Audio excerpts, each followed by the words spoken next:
So I'm going to be swapping this injector with this injector and see if that makes any change before we go and pull the head again to RTV all the other holes. So if this doesn't work, the last resort I have is to put ATF down the cylinder hole, see if I can free up the rings a little bit. Honestly, if that's not it, I have no idea what else it could be. And it's going away after that. I guess one last ditch effort before I go and swap those injectors. I'll just take the line off and see if it's spitting out any fuel. Because if it's not, then clearly it's not going to ignite. And let me know if you see fuel coming out. Contact.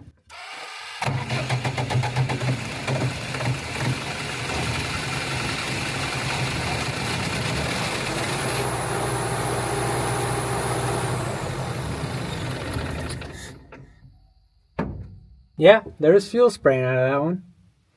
All right, another thing I want to do, I want to start it back up. As it's running, just undo each one and kind of see if there's any change, right? Because we want to, this one is still suspect that I also think is not running. So I'll put a light in here so you can see a little bit better. All right, you won't be able to hear me, but we're going to start over here and work our way to the front.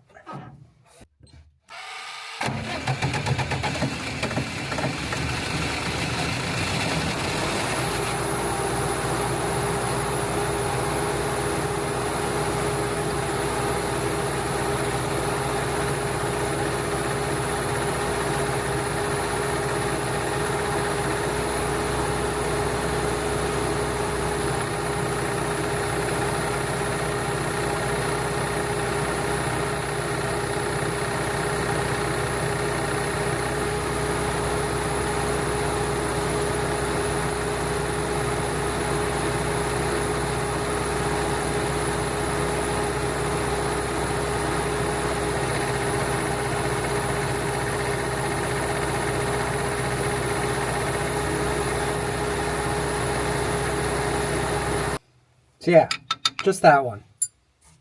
All right, since I can access over here a little bit better, I'm going to swap this one, which we think is iffy, with this one.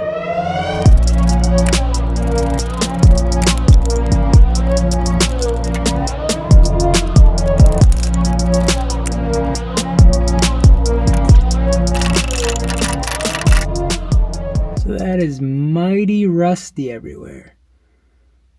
So I guess I'll pull this one out. I'm going to clean it up, but I might just have to take this apart. It might not be firing.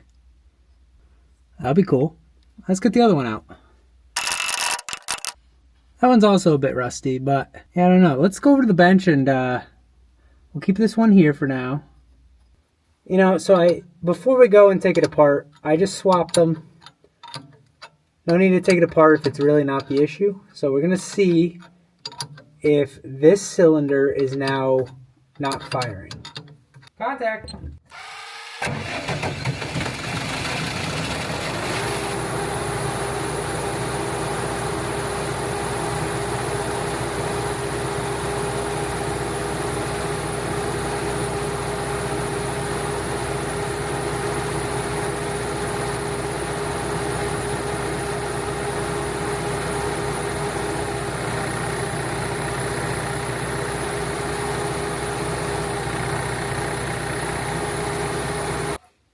That's big news. That's awesome. Okay.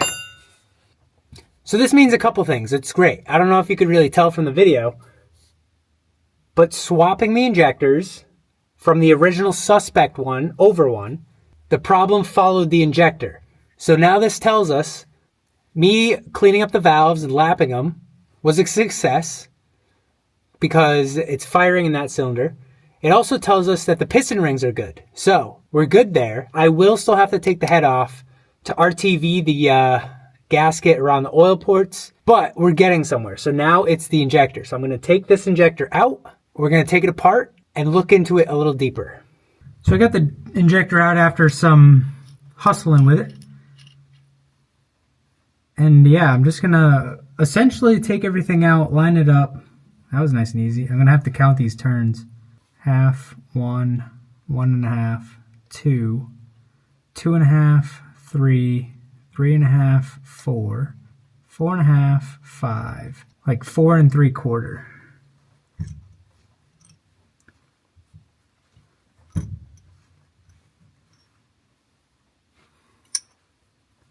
that it? Is that all that's to it? The only way to understand this injector is to take out another injector and kind of compare and contrast, right? Yeah, okay, so there's no more pieces that I can see coming out.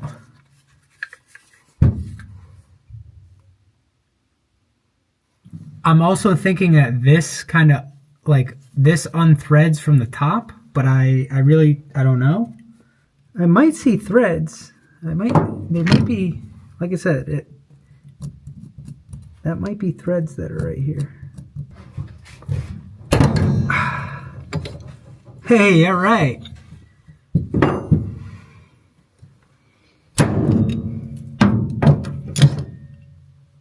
Well, we were right there. That's good.